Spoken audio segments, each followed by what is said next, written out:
A definição de cirurgia, então. Para que serve uma cirurgia? Ela serve para corrigir, para retirar, para reparar ou para melhorar uma estrutura do nosso organismo ou uma determinada função de uma estrutura, tá? A gente vai ter alguns tipos de cirurgia, como a eletiva, que é, por exemplo, aquela cirurgia que o paciente marca via UBS, fica aguardando, ou, né, vai pelo plano particular e ele fica aguardando, então, essa cirurgia. Por quê? Porque não é uma cirurgia que apresenta um risco de vida, tá? Ela não é nem urgente nem emergente, tá? Então, ela pode aguardar. Cirurgia de urgência e emergência, então, são aquelas que são feitas, né, no âmbito de salvar vidas para evitar ali o pior. As técnicas, então, podem ser uma cirurgia aberta, uma cirurgia minimamente invasiva. A gente vai ter os diversos tipos, né, de cirurgia. Alguns exemplos, então, apendicectomia, fraturas, transplantes. E aí vai entrar o papel do cuidador, porque nós somos chamados para estar acompanhando esses pacientes ali, tanto enquanto eles estão aguardando o processo cirúrgico, como quando eles saem do quarto, num pós-operatório imediato, digamos, quando eles chegam no quarto pra gente, que eles ainda estão sobre o efeito de sedativo, né? Estão meio grogue, como a gente fala, com anestesia, e o pós-operatório tardio, que é quando o paciente fica ali, então, no hospital mais uns dias para ver como é que vai ser a sua recuperação, fica muitas vezes fazendo uso de antibiótico para profilaxia, o que significa? Quando um paciente ele interna, né, e ele é exposto, então, ao ambiente ali do hospital, existe dentro de um hospital uma série de micro-organismos, de vírus e de bactérias que, por exemplo, não tem dentro da nossa casa. Então, dependendo do tipo de cirurgia, muitas vezes o médico pede para que esse paciente fique 1 ou 2 dias a mais ali no hospital para estar recebendo um antibiótico para prevenir que alguma bactéria tenha entrado dentro dele, vá se multiplicar e causar uma infecção hospitalar. Então, alguns cuidados, né, com o paciente no pré-operatório. Avaliação e preparo do paciente. Então, isso aqui a gente, falando de acompanhamento hospitalar cirúrgico, a gente deixa para a equipe de enfermagem que está dentro do hospital. Mas o que é importante a gente saber como cuidador? Conhecer o histórico desse paciente, né? Se ele tem alergias, para a gente estar informando quais são as medicações que ele toma. Se ele tem algum problema de saúde, né, pré-existente, se é diabético, pressão alta, etc, tá? Levar todos os exames laboratoriais dele, é responsabilidade do cuidador deixar tudo organizado numa pastinha. Cuidar, então, né, sobre as orientações do jejum, que a gente já vai ver mais pra frente, a higiene e o preparo físico, então, né, deixar o nosso paciente limpinho lá no leito, aguardando o momento da cirurgia. Apoio psicológico, né, porque quem que não fica assustado ao pensar que vai entrar num bloco cirúrgico, fazer uma cirurgia ali, né, passar por um procedimento invasivo e sozinho. Então, o apoio psicológico é fundamental. Papel do cuidador no pré-operatório, então, apoio emocional e psicológico, cuidados com a higiene e organização, apoio logístico, então, muitas vezes, né, a família pode estar pedindo aí ajuda para estar deslocando esse paciente até a clínica, organizar todos os documentos, exames e pertences, orientações e acompanhamento. Então, também a gente presta atenção, né, em tudo que o médico fala para que a gente esteja passando depois para a família o relatório ali do que foi feito. Por quê, pessoal? Quando um cuidador é contratado, é porque a família não tem condições de estar ali acompanhando a todo momento. Então, ele já terceiriza o cuidado dessa pessoa para outra.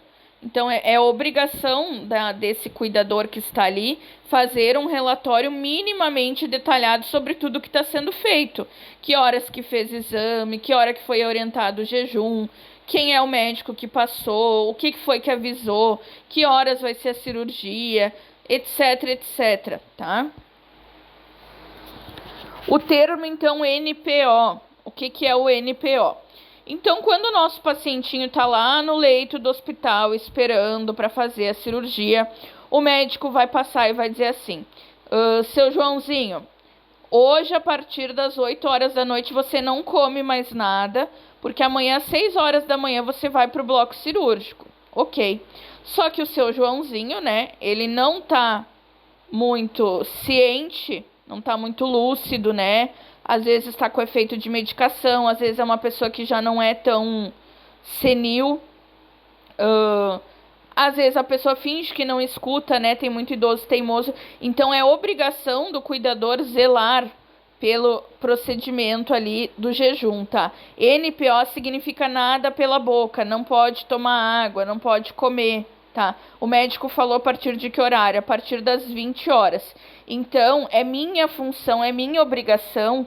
Se eu vou embora, por exemplo, o meu plantão é até às 19 e eu vou embora e o meu colega vai chegar às 19, eu tenho que passar em plantão verbalmente: ó, colega, a partir das 8 horas o seu Joãozinho não pode mais comer, porque amanhã de manhã cedo, por volta das 6 horas, ele vai fazer cirurgia.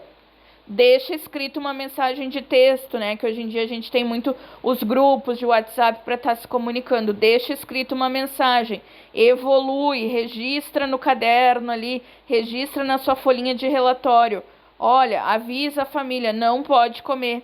Por quê? Porque às vezes a gente adia a estadia desse paciente para mais um dia, adia a cirurgia, estraga todo um procedimento no qual, assim, ó, a equipe cirúrgica reservou sala, médico, anestesia, instrumental. Por quê? Porque daí o seu Joãozinho trocou de cuidador, a gente estava na pressa de ir embora, nem passou o plantão, nem olhou na cara do colega, que isso é uma situação que acontece muito hoje em dia, e aí o seu Joãozinho, às 8 horas da noite, a menina da Copa, por algum motivo, né, algum erro do sistema, trouxe lá um chazinho com bolacha, o seu Joãozinho, ó, traçou as bolachas e o chá. O que vai acontecer? Ele não vai poder fazer a cirurgia, tá? Vai poder ser feito somente no outro dia, quando ele estiver ali nas horas de jejum. Ah, mas ele toma um remédio para o coração às 5 horas da manhã, o que eu faço? Você consulta o médico. Por quê? O que acontece, pessoal? É muito assim também na questão da glicose, tá? Aí o paciente está em NPO, está em jejum. Nada pela boca, nada por via oral, tá? Isso vocês podem estar anotando no caderno de vocês. E aí ele faz uso de medicamento para diabetes, né? Ou insulina via subcutânea ou insulina via oral. E aí esse paciente não tem a necessidade de estar usando insulina ainda. Por quê? Porque ele não está comendo, ele está recebendo pouca glicose.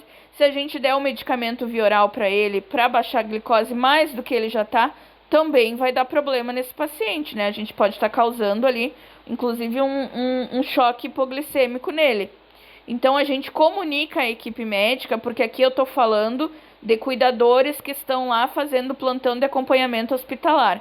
A gente comunica a equipe para quê? Para que elas estejam verificando sinais vitais antes de dar a medicação. Ah, o meu paciente toma medicamento para pressão à meia-noite. Precisa tomar? A conduta médica que vai dizer. O médico tem que deixar por escrito, porque às vezes é um paciente que tem lá, sei lá, pressão 16,8, mas hoje ele não comeu, hoje ele está mais abatido por causa da cirurgia, aí a pressão está 10,6 e você vai lá e medica por conta, porque ele toma há anos a medicação e dá um problema maior. Então, a partir do momento que o paciente entra dentro de um ambiente hospitalar, por mais que você cuide dele em casa, a responsabilidade é da instituição. Então, a gente segue as regras da instituição, tá? Não tem essa de passar por cima de ordem de médico, de equipe de enfermagem, de querer achar que sabe mais. Está dentro da instituição, do hospital, a responsabilidade pela saúde do paciente, pela vida do paciente, é da instituição e a gente deve obedecer, tá? Então, o papel da enfermagem no pré-operatório. A enfermagem, então, quando nós estamos no acompanhamento, ela vai chegar lá, vai avaliar também esse paciente, querer saber sobre as alergias, verificar a questão da tricotomia, que aí a gente pode puxar para o cuidador também, que é o que? A depilação, né? Ah, vai fazer cirurgia nas partes íntimas. a gente já vai lá e já orienta ou faz, né, a tricotomia do local. Em qualquer lugar que for, né, pessoal, o médico próprio orienta isso. Por exemplo, vou fazer uma passagem de marca-passo. A pessoa tem que estar lá com o peito limpinho, né, sem pelo. Isso é papel do cuidador, tá?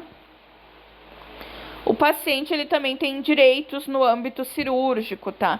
O que é esses direitos? Alguns direitos, né? Porque se a gente for estudar direitos do paciente, é um conteúdo longo. Então, ele tem direito à informação, em saber tudo o que está acontecendo com ele, tem direito ao prontuário, né? A não ser que ele não seja senil e tenha um responsável legal. Então, o paciente também tem direito, né, à informação do prontuário, qual é a medicação que ele está recebendo.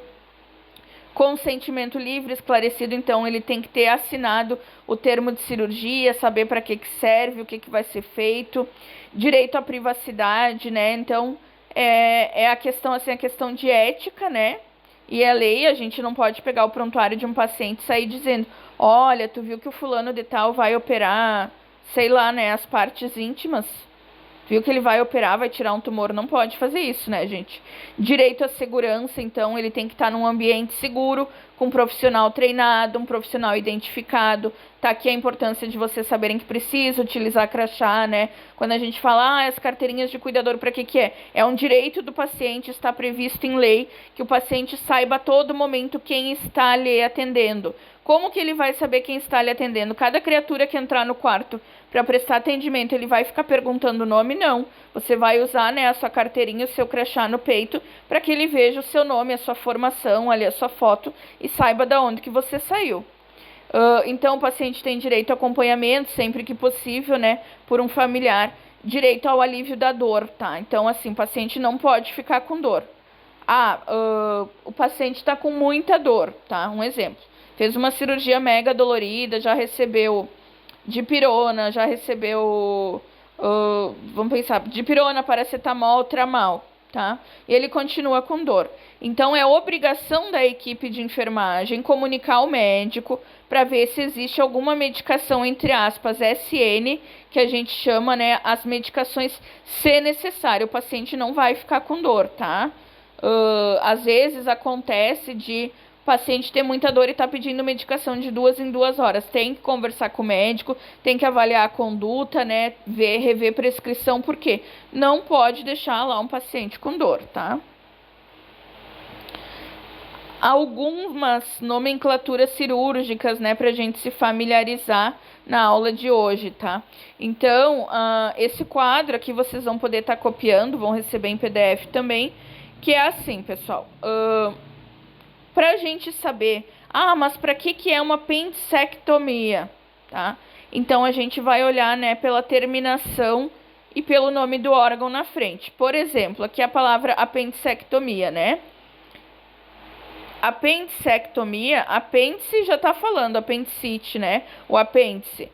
Ectomia é a retirada. Então, a gente não precisa decorar isso pra vida. Mas quando a gente ouvir, o paciente vai fazer uma rinoplastia, o que é?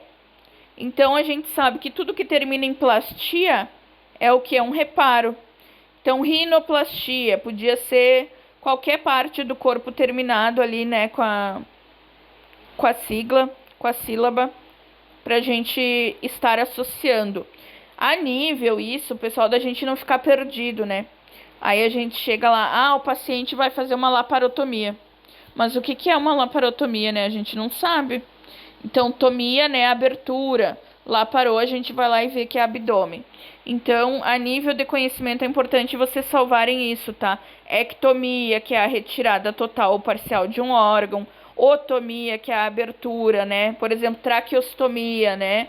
A abertura da traqueia. Ostomia, o que é? Criação de um orifício. Jejunostomia, gastrostomia, então, não é a criação de um orifício para receber ali, né, alimentação ou para estar colocando para fora, né? E etc, tá?